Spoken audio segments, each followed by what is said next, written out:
Assalamualaikum warahmatullahi wabarakatuh. Alhamdulillahirrahmanirrahim. Asyhadu an la ilaha illallah wa asyhadu anna Muhammad Rasulullah sallallahu alaihi wasallam wa ala alihi wa ashabihi amma ba'du. Selamat datang teman-teman di channel kami, yaitu channel Visamat.Asia, channel yang menyajikan tentang motivasi, tentang edukasi, tentang perkembangan setiap hari dari Visamat.Asia.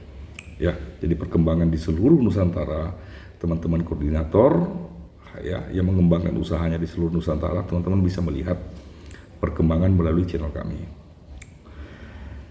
Ya. Malam ini malam Rabu tanggal 5 Desember 2023. Saya ingin menjawab beberapa pertanyaan dari teman-teman. Ya, jadi biasakan teman-teman koordinator itu harus selalu membuka atau selalu menonton video dari saya supaya teman-teman di lapangan ketika menghadapi orang yang cukup kritis dengan berbagai pertanyaan, teman-teman bisa menjawab ya secara real dan masuk akal. Nah, salah satu pertanyaan dari teman-teman yang selalu masuk ke saya itu, bagaimana kalau kedepannya usaha yang dikelola oleh koordinator Visamat itu bangkrut atau tidak mendapatkan untung? Apa langkah selanjutnya yang akan diambil oleh Visamat.Asia? Itu pertanyaannya. Saya ulang, bagaimana kalau kedepannya usaha yang dikelola oleh koordinator Visamat itu bangkrut atau tidak mendapatkan untung? Ya, sehingga tidak terjadi pembayaran sharing profit harian sebesar 1,6%. Apa langkah selanjutnya yang akan diambil oleh manajemen Visamat.Asia? Jadi perlu saya sampaikan ke teman-teman, ya memang Visamat itu memberikan titipan dana. Saya ulang, titipan dana, bukan pinjaman modal, tapi akadnya adalah titipan dana untuk pengembangan retail di wilayahnya masing-masing. Ya, kenapa harus titipan dana? Karena kami juga harus mengikat mitra supaya jangan menyalahgunakan uang tersebut. Sebab kalau mitra yang mengelola dana titipan dari Visamat, ternyata dana itu disalahgunakan bukan untuk pengembangan retail, itu masuknya ya itu terkena pasal pidana, pasal 372 dengan ancaman 4 tahun penjara, karena itu termasuk kategori penipuan dan penggelapan ya. Dan proses hukumnya itu pidana, bukan perdata teman-teman ya.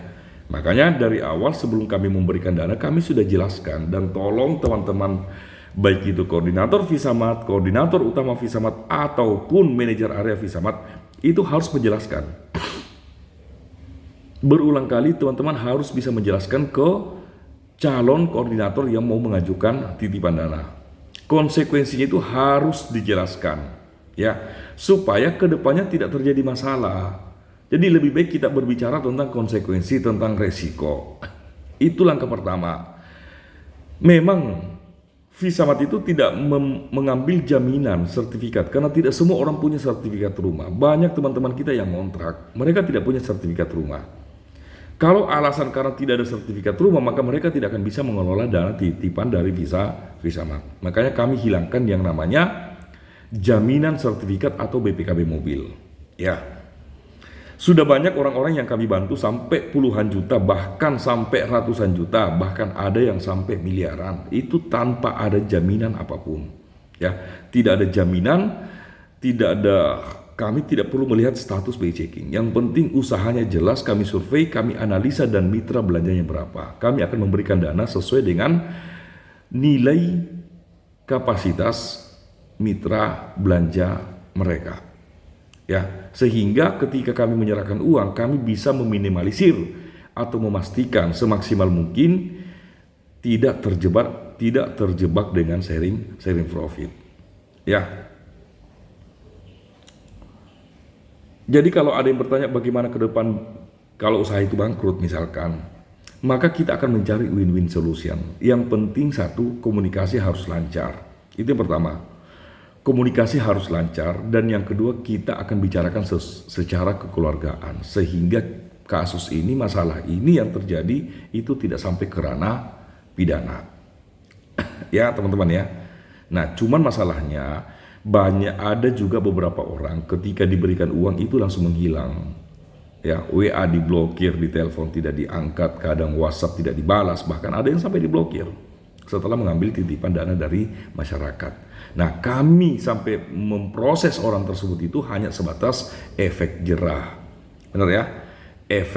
Memberikan efek jerah, harus dipenjara kalau orang yang curang. Tapi kalau kita bicara secara kekeluargaan, ya, entah masalah apapun atau di luar kendali kita, force major, maka kita akan bicarakan secara baik-baik, secara kekeluargaan. Yang penting komunikasi itu tetap jalan. Ya, itu yang paling penting. Komunikasi harus tetap jalan antara mitra Visamat dan juga manajemen Visamat melalui manajer area. Seperti itu ya teman-teman ya.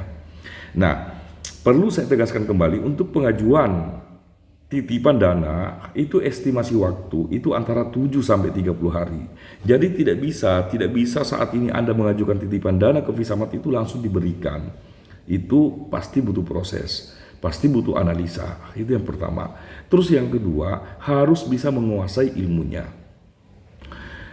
Inovasi harus dikuasai, ekosistem harus dikuasai, potensi, momentum semuanya harus dikuasai, baru bisa diberikan dana titipan.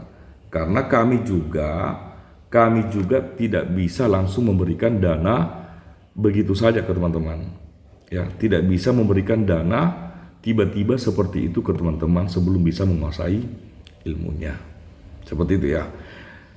Terus yang kedua adalah sebelum kami mencairkan dana titipan tersebut harus memiliki mitra belanja, harus memiliki komunitas belanja dulu, baru kami bisa mencairkan.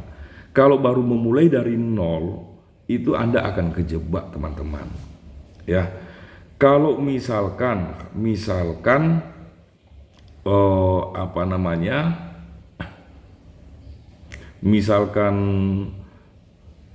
baru mulai tidak punya mitra, itu tidak akan kami cairkan. Jadi harus melakukan edukasi dulu. Nah, untuk bisa melakukan edukasi harus bisa menguasai ilmu yang sudah kami berikan.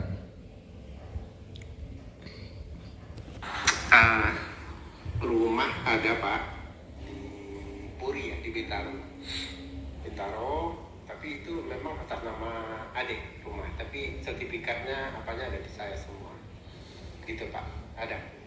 Dulu belinya kan maklum saya PNS, jadi nggak bisa atas nama saya buat atas nama adik, di Jalan Cegeraya dekat kampus STAN, di sana Pak.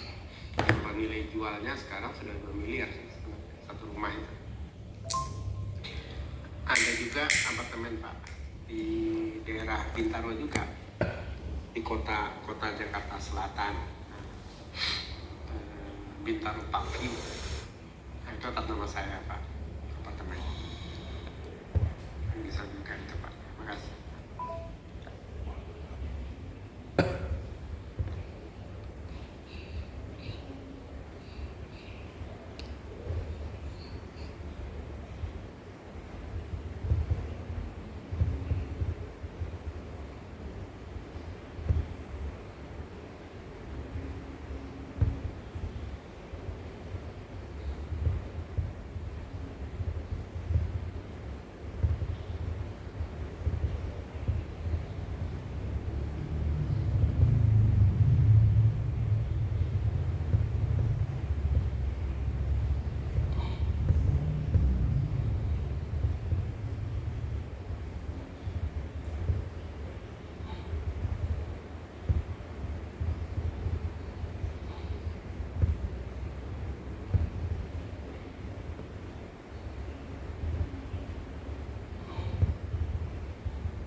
Seperti itu ya teman-teman ya. Jadi harus memiliki mitra belanja. Harus memiliki mitra belanja dulu. Baru bisa mengajukan. Dan pengajuan dana itu harus sesuai dengan kapasitas mitra belanjanya. Ya. Jadi tidak gampang. Jangan teman-teman melihat bahwa misalkan Bu Dewi Payakumbuh sudah kelola uang 750 juta. Bu Dewi itu mengolah dana 750 juta. Itu bukan sekejap mata, bukan sekali pemberian, tapi itu berkali-kali. Pak Indra Jaya pun juga sama, sampai 1 M lebih gitu loh. Mereka kelola dana itu mulai dari kecil dulu, 1 juta, 2 juta, 5 juta, 10 juta. Akumulasi itu menjadi 750 juta. Seperti itu ya. Itu yang pertama. Terus yang kedua, perlu teman-teman tahu ya, fahami, saya akan buatkan simulasi skema pengembangan kita. Harus teman-teman pahami bahwa setiap produk dari sekian ratus produk itu nilai profitnya pasti berbeda-beda. Ada yang profitnya sampai 100%. Seperti ikan, sayur, air minum, betul ya? Ada yang profitnya cuma 30%, 20 sampai 30%. Seperti gas LPG, ya, Indomie, terigu, gula, itu bisa 20%. Ya. Dan ada yang profitnya hanya 3 sampai 5%. Yaitu seperti beras. Beras itu profitnya sangat kecil. Nah, teman-teman harus bisa melihat jenis produknya apa yang mau dijual. Kalau teman-teman mau menjadi buka distributor beras, maka harus mengajak setidaknya 70 orang mitra belanja. Jadi gunakan konsep total mitra belanja dibagi 7 hari. Jadi kalau mitra belanja Anda 70 ya dibagi 7 hari. Berarti 10 hari. Hari Senin 10 hari, Selasa 10 hari, Rabu 10 hari, Kamis, Jumat, Sabtu dan Minggu 10 hari. Sehingga rolling itu tetap berjalan. Konsep itu yang harus digunakan. Kalau memang profitnya itu hanya 5%, ya, karena yang Anda transfer ke Visamat itu 1,6% per hari, sebulan itu 48%. Tapi seandainya saya belajar dari salah satu koordinator utama kita dari Padang Panjang yang bernama Ibu Hana, ya, Ibu Hana, itu Ibu Hana menjual ikan yang profitnya sampai 50%, minimal ya, 50%. Bahkan sampai 100%. Nah, kalau memang ikan itu profitnya sampai 100%, itu tidak perlu menggunakan rumus total mitra belanja dibagi 7 hari. Itu nggak perlu. Bu Hana itu mau meminjamkan ikan itu dengan jatuh tempo 10 hari nggak ada masalah. Bahkan sampai sebulan pun nggak ada masalah. Karena kalau misalkan nih Bu Hana memberikan sama si A, mungkin dia punya pelanggan ada 100 orang misalkan. 100 orang itu dipinjamkan ikan selama 1 bulan, itu nggak ada masalah. Kenapa? Karena profit yang Bu Hana ambil itu 100%. Ya. Sementara kewajiban Bu Hana untuk membayar ke Visamat itu hanya 48%. Itu sangat aman. Tapi hati-hati teman-teman dengan produk yang profitnya 3 sampai 5%. Nah, disitulah tim akan turun, menganalisa, melakukan survei, melihat langsung. Kalau kemarin tidak ada survei, dengan banyaknya masalah yang kita hadapi dengan memberikan titipan secara lunak ke masyarakat, banyak yang memanfaatkan kondisi seperti itu. Dan ke depan itu wajib ada survei, menganalisa. Kalau masuk di akal ya kita lanjut, kalau tidak kami tidak akan cairkan dana tersebut. Ya, karena kami juga harus lebih safety dari yang kemarin kami lakukan. Seperti itu ya teman-teman ya. Terima kasih. Assalamualaikum warahmatullahi wabarakatuh.